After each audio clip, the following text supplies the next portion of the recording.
Running our own business isn't easy, and it can be a tough gig for all of us at times, and only other business owners truly understand the challenges that we face. And on ScaleUp Radio, we aim to help make things just that little bit easier by interviewing guests who have been where you are now, regardless of where you are on the scale-up journey, and maybe facing some of the challenges that you are facing. And they offer their thoughts and advice on what has worked well for them, as well as what didn't, of course. And we've also combined many of these lessons into a practical scale-up handbook called the Entrepreneurial Scale-Up System. And there's details of this at the end of the episode. So welcome to ScaleUp Radio. Welcome to another episode of ScaleUp Radio. I'm here today with Dave Crossman, who is the MD and owner of Black Hills Products. So Dave, welcome to ScaleUp Radio. Thank you for having me. Absolute pleasure. So Black Hills Products, for those that don't know, what's that all about? We are primarily a custom engineering business. When I say custom engineering, it's always one of those funny things to try and explain to somebody, because from the outset, it looks like we're a fabrication business because we do fabrication. But we are a business who engineer solutions of varying different types for various different clients. Fabrication is just simply one of the tools we use, just like CAD, in order to deliver the solution to the client. So what sort of clients, what would a typical client look like? Predominantly, obviously, if it's fabrication, it's steel work.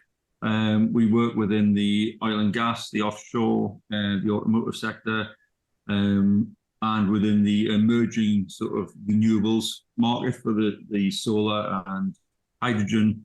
So it's at the minute, we're fairly well spread.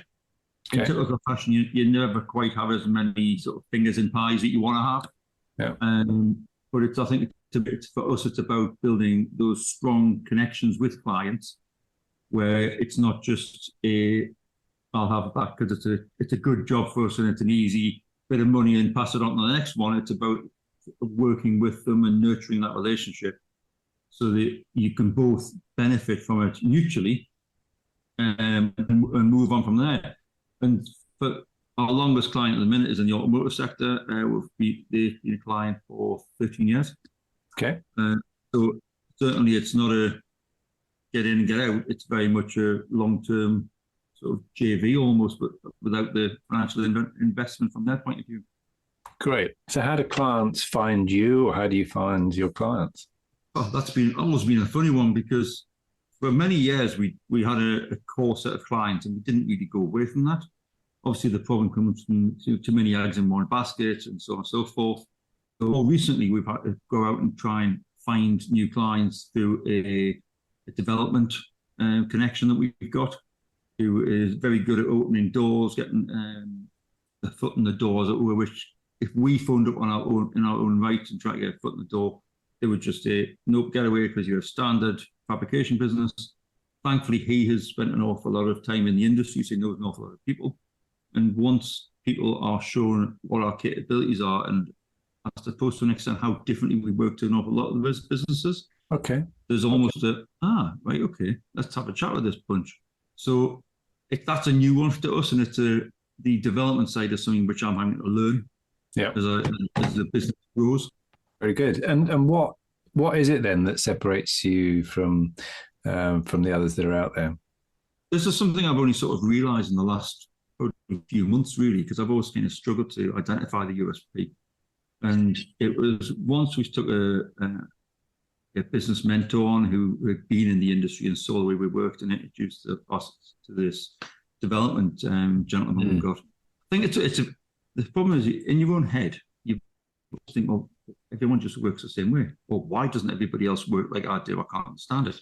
So when I sort of look at the product from a problem point of view, maybe it's a client's got a problem and they need a concept generated, or they have a product which needs to be manufactured in a more efficient way. I look at it and automatically I can sort of start conjuring up ideas as to where the best way to manufacture it or the best way to solve a problem. And I've got an ability which it turns out not everybody's got, whereby I can run through lots of different scenarios in my head in a very short period of time and identify a few of the highly probable solutions to that issue. From a production point of view, we are consistently knocking manufacturing time off efficiency targets. And I'm not talking 3, 4, 5%, I'm talking 10, 20. They're in the percentage into the tens, which when you're starting to talk about higher volume, and I'm not talking about tens, thousands, I'm talking sort of hundreds in that sort of manufacturing environment, that makes quite a bit of difference to your bottom line, as well as the speed at which you can get the product out the door. Okay, so you're taking when you talk about that, are you taking somebody's existing manufacturing line and then doing it more efficiently yourself, or is this are you talking more internally from your own processes? No, we can essentially do it for both sides of it. Whilst we do manufacture in-house, so one of the things we prefer is if we're doing the work, we produce the product, because then you can control the quality from the concept to the finished product. But likewise, we have clients who will contact us to say, well, we've got a problem with X. Can you come along and give us some ideas? And I was just at a client on Friday in the waste management sector. And within minutes, I was saying, well, why don't you do it this way? Right. Well, I thought about it that way. Have you thought about introducing this aspect to your design process? No, what would that give us? Well, it means that you can straight away reduce operator time because they're not having to do X, Y, and Z. Right, okay. So we've always historically been, we take the idea when manufacture it, because I didn't realise we were different than anybody else. I thought we were trying to compete with everybody else at the same playing field. Yeah. Whereas now I realise that we're not the same. As a rule, certainly from a fabrication point of view, you traditionally get bits of steel or whatever it is, aluminium. You measure over the tape measure how far you want bars apart. You sort of then jig it, you tack it, you check it, all that sort of stuff. The way we look at it is we only should really be using tape measures for a sort of checking to make sure things are on track how we want. And we do that by building the jigging time into the product. Okay. So, for example, rather than sort of measuring something with the tape measure and marking it off with a scribe, providing it's got high enough volume, we'll actually laser cut tags into the product so that they just slot into location, which saves an awful lot of time. Right. What the product is. Now, it's not always possible to do it that way. Mm-hmm. So in which case you then got to look at, okay, well, how can we introduce another type of jigging system, whether it's a handheld jig or if it's going to be bench made, if it's floor made. So there's a lot of other considerations on that respect. But that's more about the production of things. When you're actually talking about what's the overall solution of the product and what does it look like in the end, from my mind, you then work it back from there as to what are the different stages and what are the potential problems you can foresee, and how can you engineer that in from the start so you don't get those problems. Very good. So what does a typical day look like for you then? Let's see if we can picture that for those of us that maybe aren't in your world. If there is a typical day. I love that terminology. Yeah. I don't think I've actually got a typical day as such. At the minute, we're still at a size where I'm doing the majority of the design work myself. Okay. And we do have 6 members of staff now. So we've got 3 guys in the workshop. We've got just taken off on somebody to do a bit of production coordination, because I do that myself along with one of the guys in the workshop. Yeah. My wife, Lindsay, who handles all the HSE and ISO sort of certification checks, all that sort of stuff, which is an entire job on its own. Because we identified in probably 2020, it was back in 2020, that if we wanted to excel and succeed in business, we needed to differentiate ourselves. Now, you can do that by trying to tell everybody that you do it differently, but at the same time, you've got to sometimes put your money where your mouth is. Yep. One of the things that we naively embarked on was, we need to do an ISO because these companies we want to deal with are requiring it. And then you go, okay, well, they're asking for that one. They're asking for this one. And there's another company here is asking for a couple more.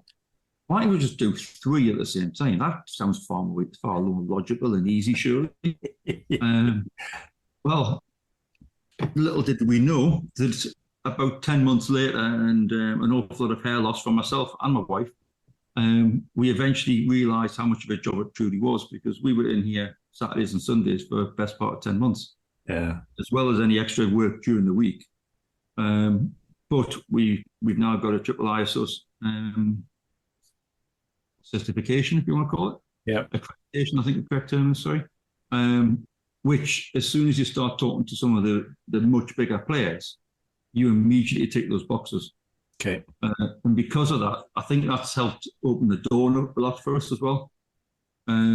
So for my daily sort of job, as it were, is I'm doing a lot of liaising with the guys in the workshop. I'm constantly sending emails and having meetings, having conversations with people, because the other part of why we want to collaborate with clients is you help both the businesses at the same time.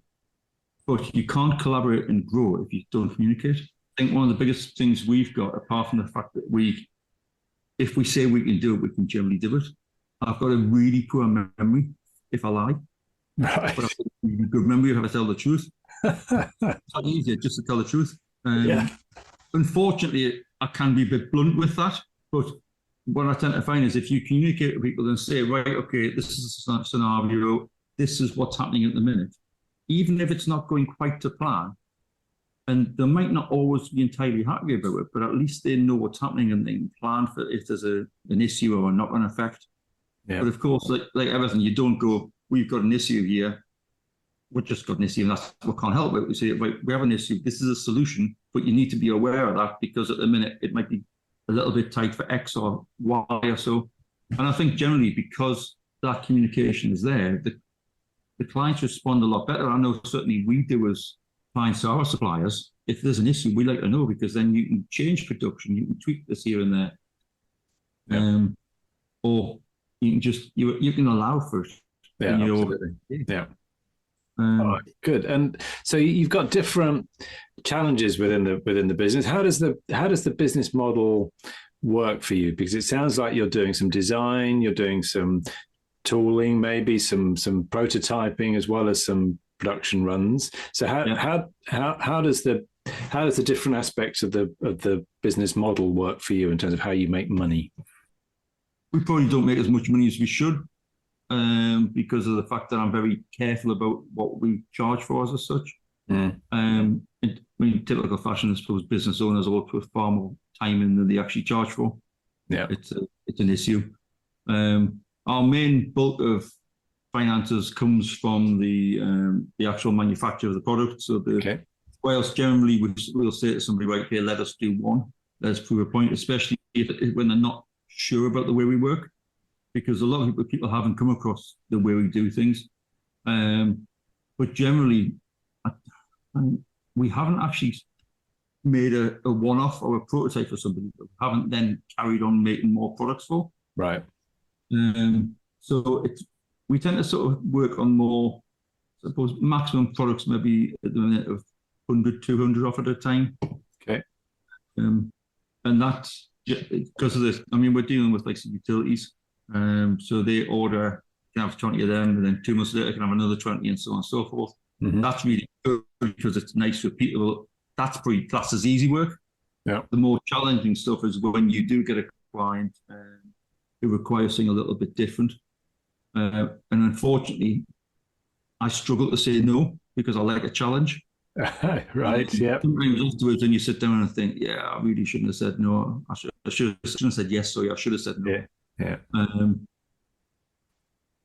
But I think I suppose our profit comes from the fact that we can save, we're saving that time on the production side of it. So unfortunately, because of the way it works with the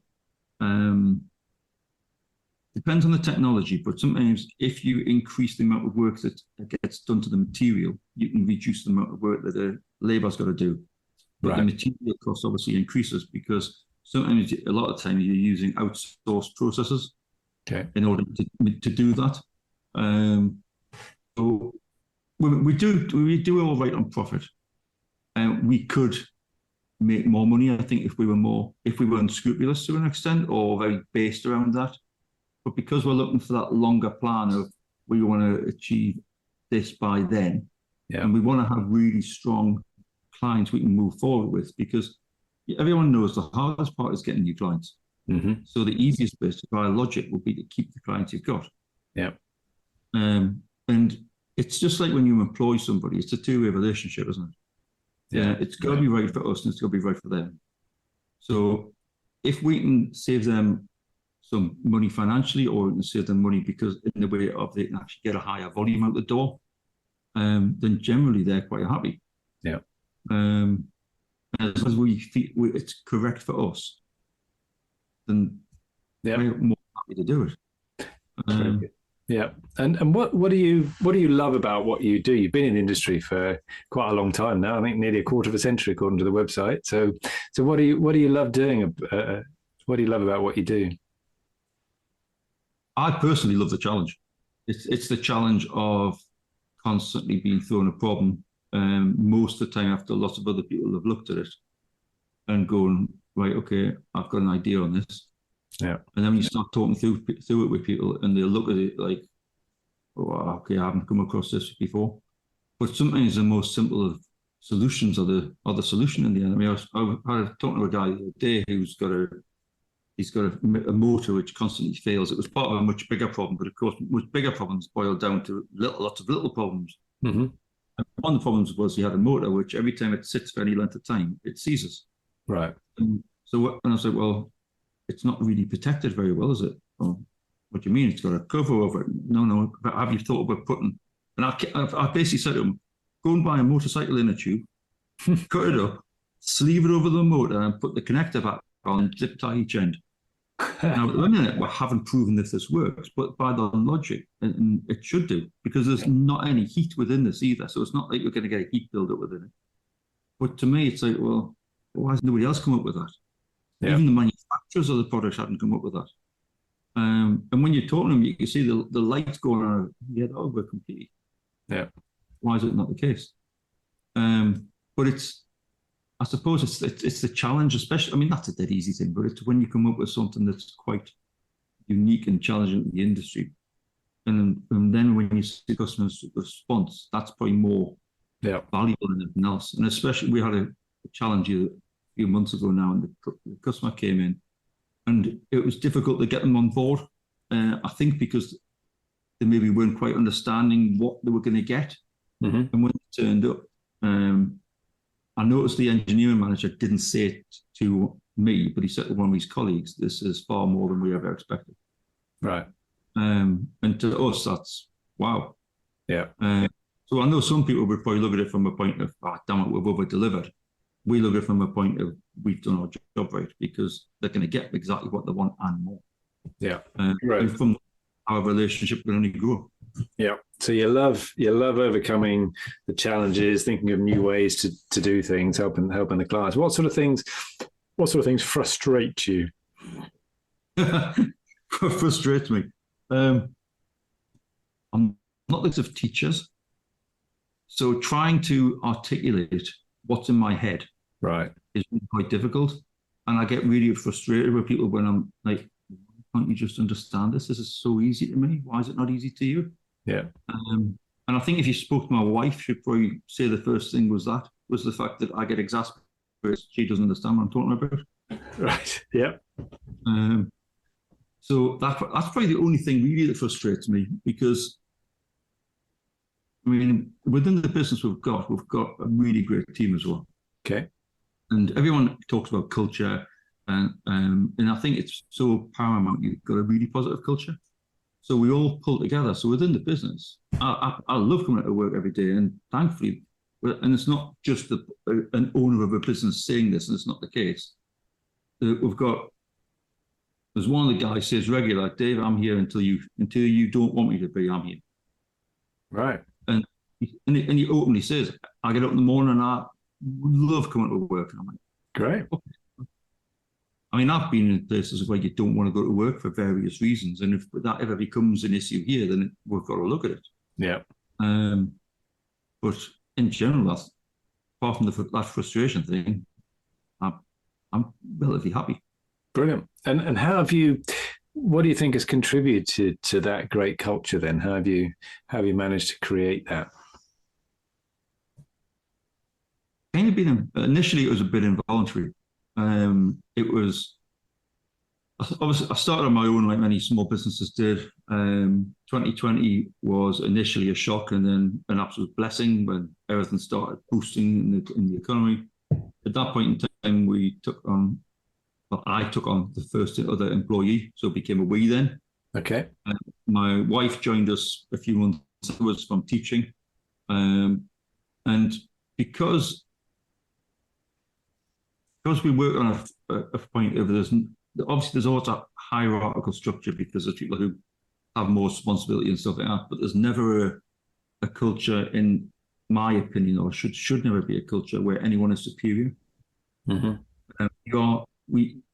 People here don't work for me, they work with me. Right. And I try to carry that on through everything we do. And I think that's really quite positive because when people feel included and valued and respected at the same time, they also do the same back. We're very proactive with regards to noticing when somebody's not on a good day.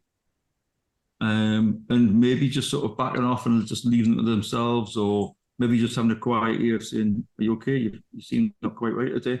Yeah. And everyone has ups and downs, and when we have said that, it's been really well responded. So I think that's part of it, but everyone is pulling towards a common goal. Now, our problem is going to be how we manage that as we grow. Mm-hmm. Because as you grow, by the law of it, the more people you introduce into it, the more chance you've got of there being a bad egg or somebody's mood affecting somebody. And consequently, when we do recruit, we try to recruit on attitude and potential before we actually recruit on qualifications and experience. Yep. Because we're so aware of the potential for that culture to be damaged by somebody. We had a business beforehand in the automotive sector, different thing altogether. It was a car repair garage. And we did have a couple of bad eggs, and it got to the point when I didn't even want to go to work, and it was my business. Right. You've got to be very careful about who you let into your nucleus of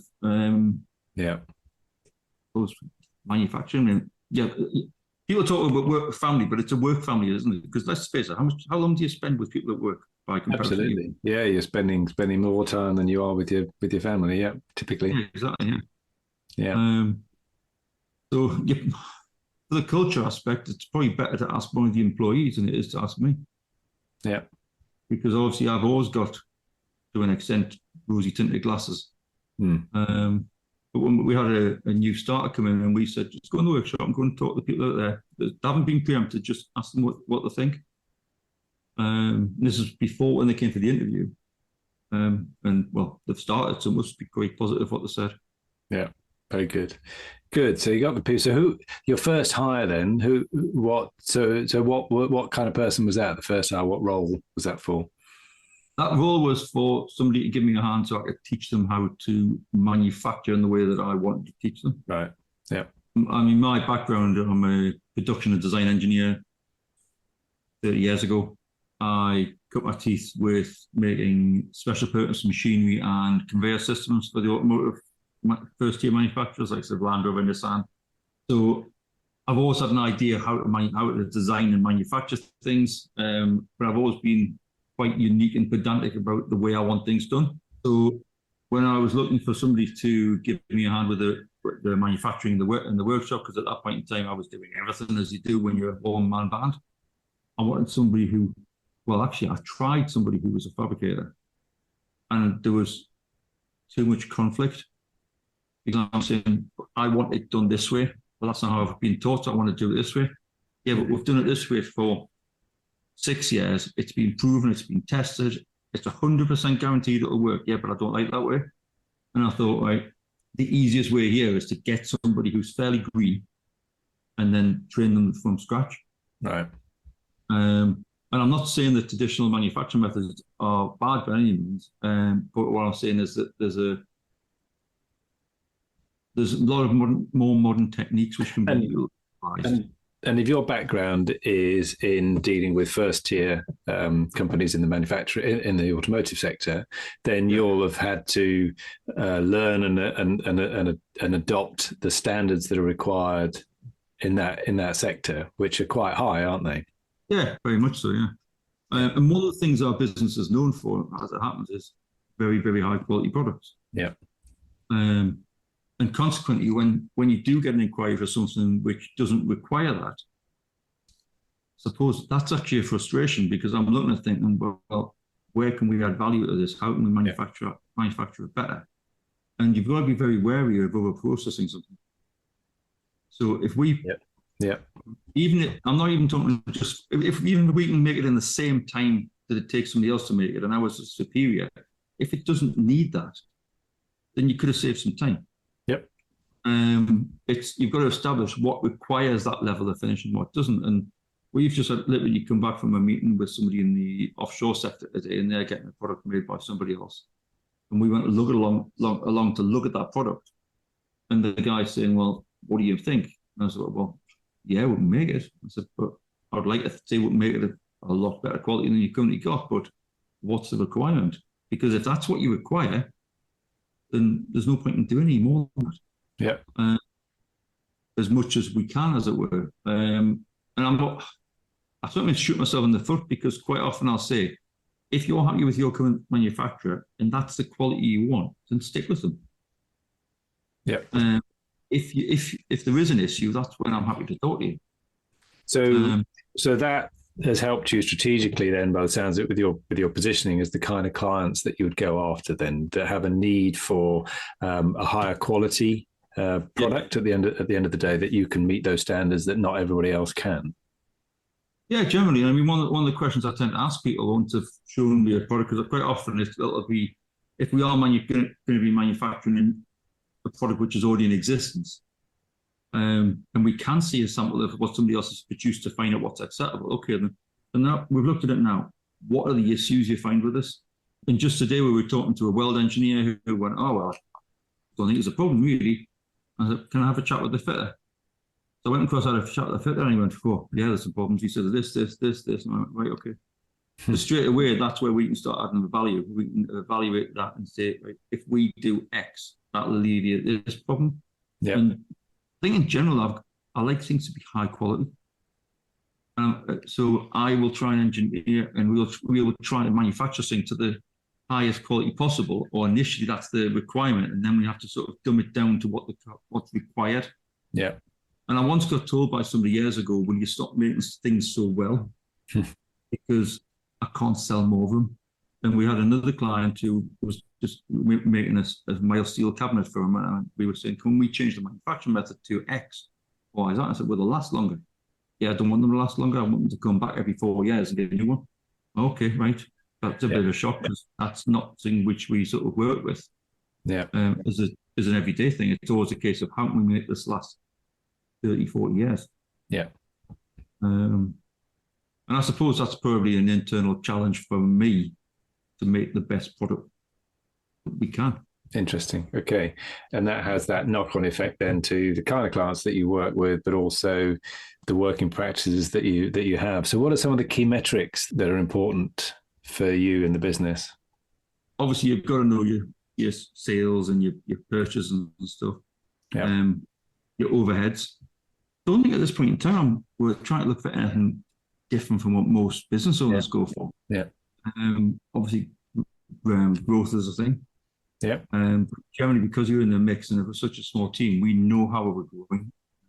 We do get sort of management reports on a monthly basis, so it's easy enough for us to keep an eye on where things are getting spent extra. Because obviously, within the last few years, you've seen numerous cost increases on materials across the board, but we are very hot on keeping track of on costs on a almost job by job basis. That's mean in a year's time, because we went through a really sort of quiet spell probably about 8 months ago.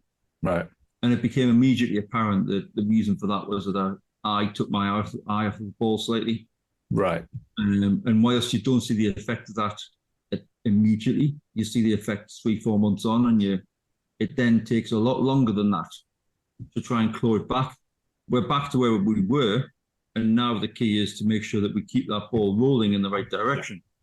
Trying to find the key, I suppose, clients going forward is always the challenge. I had to notice that I'm very technical, I'm very confident about being technical, and I can talk to people regarding technicalities of things quite easily, but where I'm not confident is the opening the door and bolstering on what you do. And I don't know if that's just a me thing or whether that's a northern thing. And that's one of the reasons that we ended up working with our business development chap, is because he's got those skills that I don't have. Yeah, and you've recognised that, and you've taken a step to solve it. So I think that's absolutely right. And it sounds from what you're saying, your skills are in that understanding the client problem. You can visualize the solution in your own mind. You already said one of your challenges may be communicating that and teaching that to somebody else, and therefore potentially communicating to new clients and going out and doing that prospecting may not be your strength. So you've balanced. No, it's not. But myself and this chap work really well together. Yeah. He's got the sales aspect, and he can get the door open. Now, don't get me wrong, he's an engineer himself, so he's very capable about talking about a vast array of different problems and solutions and stuff. But I feel very confident once we've done that first introduction, and I'm talking one-to-one to somebody, and I'm not talking to a gatekeeper, which I've got to try and get past. I'm very confident talking to the buyer or the engineer and saying, right, this is what we can do for you. Yeah. But I think as a business owner, you're an absolute fool if you only ever employ people who aren't as good as you. Absolutely. Yeah. And it's amazing how many people you still see doing this. Yeah. Whereas to me, it's like, well, I want to employ somebody who doesn't have the skills I have. And as it happens, we're going to try and employ somebody who does have the skills I have, because at some point we're going to have to move forward and expand the business. Yeah. And you can't work in the business, so on the business if you're in the business. So talk us through what are the plans for the business, and where are you trying to take the business? Well, at the minute we're in a reasonably small unit, and we're busting at the gut. We're in a 3,000 square foot unit, and we've got a yard outside which is about 6,000 square foot. We're trying to expand further into the hydrogen market with regards to manufacturers and much larger frameworks. We never want to be in the position where we're talking about huge offshore structures. I think that market is very well saturated at this point in time. Okay. But I think because some of these units have got lots of small key components inside them, we can really add value to that. Right. So from a physical point of view, in the next, I would have said 12-ish months, I think we need to start looking for somewhere larger, because the clients we're talking to at the minute, who I'm thinking, you always have a slight finger crossed when you say that we're going to start getting some more sort of consistent, larger projects in the next month or so. Yeah. So physically, we need to develop into probably a 6,000 to 10,000 square foot unit, depending on what we're doing. Because we have different sides of the business, it might even be a case of we have to go for a site. I don't know, but that's just purely pie in the sky to an extent at the minute, until it gets to the point where you're going, right, okay, we need to invest in that. We've got to free up both myself and my wife in order to do the business development by employing the right people in the key positions. Like I said, Lindsay does all the ISO paperwork, all the checks, all the audits. And I know that when I've asked her to give me a hand doing X, because I don't understand the ISO side of it, she's always like, well, I've got all this stuff to do. So we need good employees, which is always you used to say, getting a good employee is really difficult. I think even getting bad employees now is quite difficult. But getting good ones is even worse. Yeah. So I think here we can probably get another maybe 4 people in the unit, but we're going to be kind of tripping over each other. Yeah. But to me, success is, whilst it's measured by money, success is, it's just a recipe. If you get the recipe right, just like a cake, you'll get the right profit out of it, you'll get the right lifestyle out of it as a business owner. If you put too much sugar in a cake, it doesn't turn out how you want. It's the same with a business. I suppose it's always going to be finely managed. everything to do with it. And as soon as you take your eye off the ball, whether it's financial or production or even sort of which are the right clients to get on board, because not every customer is your ideal client. Yeah. Sometimes you've got to say, no, I think I'm okay, thanks. Yeah, that's going back to your recipe. That's deciding whether you're making fruit cake or sponge cake or even cakes at all. Maybe you're making bread instead. But yeah, what's Exactly. yeah. And that then allows you potentially, as you say, to be very clear about who your ideal customer is and who they're not, which then can influence the direction that you take. So what's it all for? Why do you want to grow? Why do you want to build a bigger business? This is a funny one, isn't it? Because you get all these people saying, oh, I want to do this and I want to do that. And ultimately, long term, I suppose people want an interesting life. Right. I truly adore working with the people I work with, and I adore working with people who are as passionate as we are. Yeah. And really invest in the business. And I also enjoy encouraging people and helping them grow.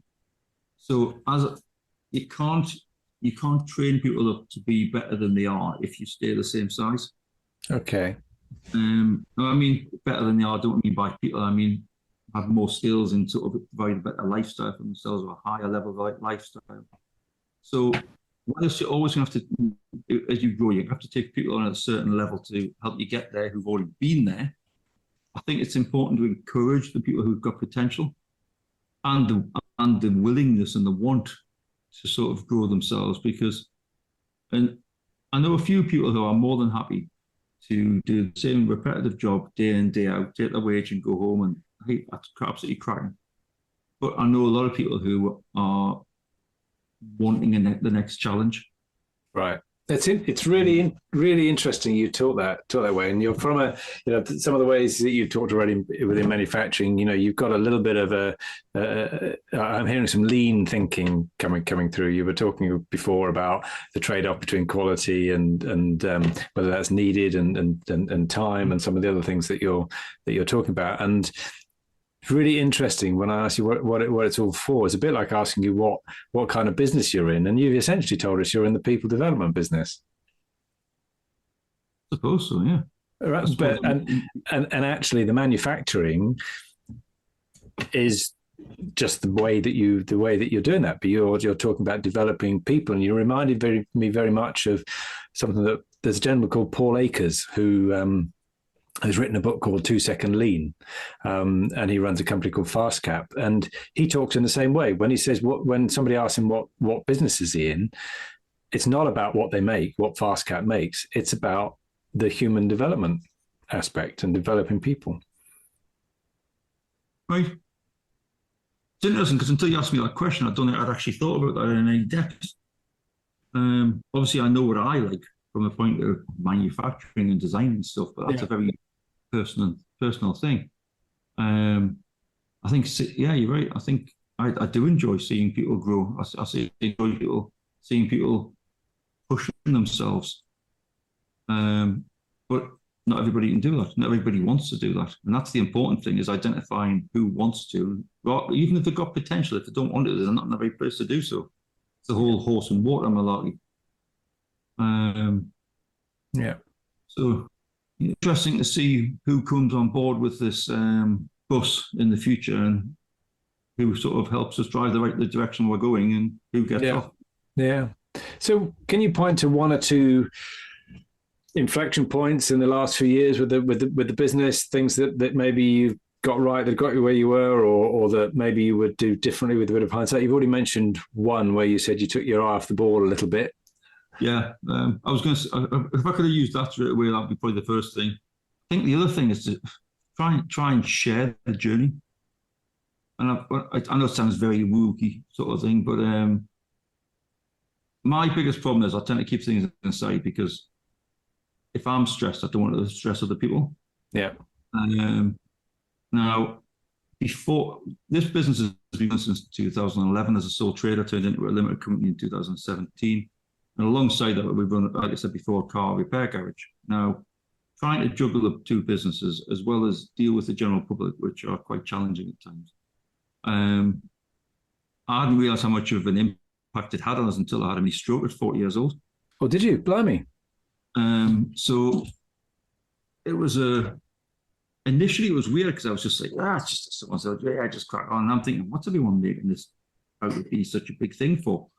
But it was weird the way my brain started to change in the next few months, because I started to look at it from a point of, oh shit, that could have really been a problem.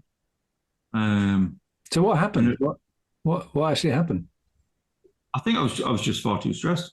Yeah. I mean, I can tell you about the exact scenario, but it's really quite boring. But certainly my blood pressure was absolutely off the charts.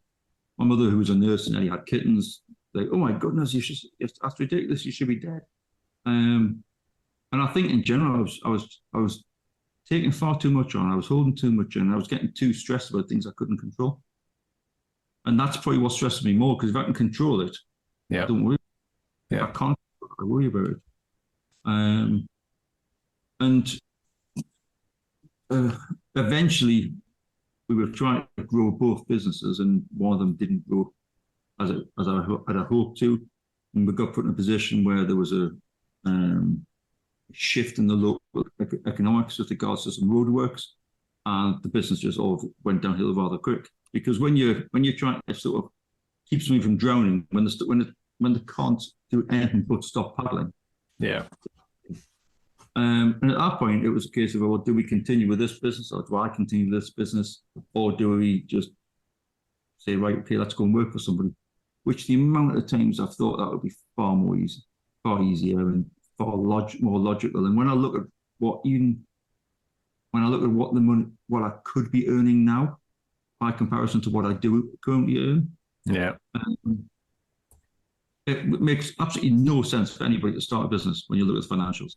I think there might be quite a few people that listen to this that would agree with that. Yeah. And even, I suppose, as of late, when I've been getting sort of really quite sort of, oh my God, I've got so much to do. I've got this to do, I've got that to do. And then when you see something, you're like, I pay how much for that? Wow. Oh, this could be interesting. But you're not there for the money, are you? You're there for the journey. You're there for the reward of being your own boss. And I know my uncle, who was a director for a banking company years ago, he said most people start one business because they want more money or more time off, and you can only choose one. I don't think I've managed to choose both at this point in time, because I will work more hours and I get less money. Yeah. But if money was a major issue, then we'd probably solve that. I'm more, like I said before, I'm more about making sure the staff are happy as well, because happy staff and it'll boost the business, the clients are happy, everything goes with it. I know financially the reward for me is in the long term, not in the short term. Yeah. And there's something not just about being master of your own destiny, but there's also something you mentioned as well about the stress. If there's things that you can't control, they're the things that really become stressful. Whereas if they're largely in your control and it's down to how you respond to things, then even though it might actually be really quite tough, at least you feel that you're in control and you can do something about it, and it's not just being done to you. And I think that's something that I hear a lot of people say from running their own businesses, at least to a large extent. I mean, there's obviously some factors they can't control, but to a large extent, they can control their environment. And it makes it much more fun to do, even though it might be hard work. And as you say, you might not earn much money and relatively speaking, and you might spend long hours, but you're in control. And that's a whole level of different kind of experience from being an employee and having things done to you to an extent. Yeah, I think one of the best things I've done, or we've done in the last probably year, was to join a business development group. Okay. And get a business mentor. Brilliant. So what we found constantly when we were doing courses and stuff like that, was that because we were obviously in the wrong pond, because we found that we were quite often in the top 5% of the most knowledgeable people in the room. Right. And thinking, well, if I'm here, well, I'm more than happy to help everybody else. First of all, they've got to want to listen if they're asking the question, but also, what's the reward for me? Yeah. And I'm thinking, I'm in the wrong room here. I need to be in a different room. And choosing the right business development group was absolutely key for us, because I think for the first session, I just sat in awe, thinking, "Why am I even here? I'm in completely the wrong room here, because what on earth can I possibly offer these people?" I mean, I think the lowest turnover above us was 6 times what we put out, Right. and above that, it was probably into the thousands. It was astronomical. I mean, it wasn't massive, but it was pretty damn big for a local lad from South Northumberland. Yeah. And the more that I've interacted with the group, the more I've got out of them, in the sense of just, I suppose, not just support, because people look at business development groups and think, "Oh, so they can say, oh, we've been there, mate, we've been done that." No, it's not just that. It's the fact that you're talking to people who've been where you are. Yeah. And whilst in some instances it would be lovely if somebody went, "Oh, you need some money, yeah, no problem. There's a big wad of cash, sort yourself out, mate." It's not about that. It's about the whole thing of how can they encourage you to be more than you currently are. If that makes sense. Yeah. So what is this group? Is it something local to you? Is it a national group? Yeah, it's a local group. There's a business up here called Ringtons, and they supply tea and coffee. Done it for, I think, well over 100 years or so. And I think I was out with my uncle for a meal at a pub, and I've just bumped into this guy, and I'm not massively sociable, so probably didn't come across terribly friendly at that point in time. I think he'd probably tell you that. But it turns out this guy was actually the ex-CEO of Ringtons. And the more I got to learn about him over the next few months or so, and we're connected on LinkedIn, and as you do, and I saw that he was starting this development group in the area, and I thought, well, that might be worth a shot. Yeah, now, I briefly touched on a business development group years ago with my previous business, and I did feel I got quite a bit of support from it. And I thought, we'll give it a shot and see where it goes. And both of them, because he's our business mentors well now, which didn't have to be, but we happen to get along really well. Yeah. And having that accountability on like a monthly or six weekly basis was paramount.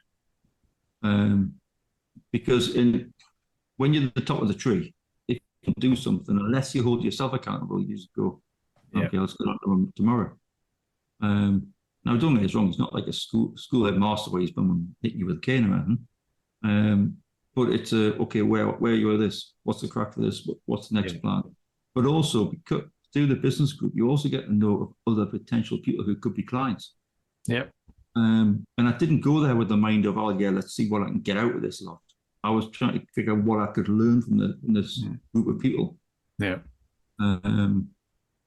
Yeah, there's a lot to be said for peer groups, mastermind groups, all of those different names for the similar sort of things, where you've got a sounding board, you can raise challenges, you've got a group of people that can keep you accountable a little bit as well. All really good things. Yeah, no, that sounds excellent. Yeah, I think the common misconception is that, and I mean, let's face it, most of these times these things aren't necessarily cheap. And I think most people look at the value being a monetary value. Yeah. And I think providing you can justify to try that for a while or something like that, then the value is not in the money, it's in what you get back, and the fact that you can pick the phone up and speak to somebody and say, "What do you think about this idea?" or "What do you think about that?" Yeah. So very good. All right. No, excellent. No, it's been great talking to you. Have you got time for a couple of quick fire questions before we wrap up? Give it a shot. All right. So if you could go back to your younger self, what advice would you give yourself? I'll probably give the advice of don't listen to the naysayers. Okay. Because the amount of times I've been told that I'm not good enough to do something, and I 1,000% am. Yeah. Yeah. Very good. You've talked already about your business development group as a source of advice. Are there any other resources like books or podcasts that you'd like to highlight? I listen to Audible a reasonable amount. I sometimes struggle for getting into it because it depends on the person's accent. Whiny Americans are not my thing. I've started to listen to a few podcasts, which have been beneficial. But the problem I've got is I only live 10 minutes away. So I get a 10-minute spell in the morning, 10 minute spell at night. Unless I'm sharing the car with my wife, which is quite often, in which case we'll talk business on the way. Yeah. So I've then got to find another time. So it's almost like I'm going to go golfing and I'll just put it on the car. Not when I'm golfing. It's weird. So you're a golfer, are you? Well, I'm trying to be. I'm not terribly good at this point in time. Should I ask what your handicap is? I haven't got one yet, but I think if I had one, it would probably be quite high. Yeah. Well, bigger the better, isn't it? That's what it must be. Yeah, the bigger. That must be how it works. Yeah. Yeah. Did you watch the Ryder Cup? No, yeah. I'm not quite that enthusiastic yet. No, brilliant. Good result for Europe, though. Good. I probably shouldn't say that because there's quite a lot of people that listen to this in the States. But anyway, there we go. Which I've done that before I said about whiny Americans. Excellent. Yeah. Any apps or bits of technology that you use in the business that you found really useful? It's weird because I try and stay away from tech as much as I can, purely because I know how controlling it can become. Yeah. So I've kind of stayed away from it, and I need to get more involved. So at the minute, I need to get involved with the CRM system. We did invest in a relatively low-cost MRP ERP system. Yeah. Which was quite a game changer once we got used to how to use it. Yeah. It's one of those things whereby if you don't use it, it's got no value. But if you use it more, you realise how invaluable it becomes.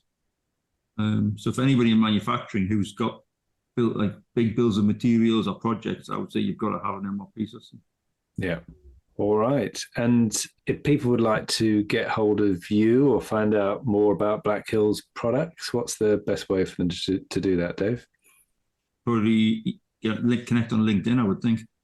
Let's have a quick look. I think on LinkedIn it might be a picture of just me with a big cheesy smile and my hoodie on. Yeah, I think there is. And I think are you under Dave or David Crossman? I'm under Dave. Everybody calls me Dave. Good. So they can find you on LinkedIn. So Dave, thank you very much indeed for being my guest on ScaleUp Radio today. Oh, thank you very much. It's been nice meeting you. I hope you enjoyed that discussion, and if you're building and scaling your own business, you might well be interested in our book, The Entrepreneurial Scale-Up System. And it's exactly what it says on the tin. It's a practical handbook around scaling a business in a structured way. And you can order a copy on all your favorite online retailers, including an audio version, or you can find it and other supporting resources on our website, www.esusgroup.co.uk. That's esusgroup.co.uk, which is esusgroup.co.uk.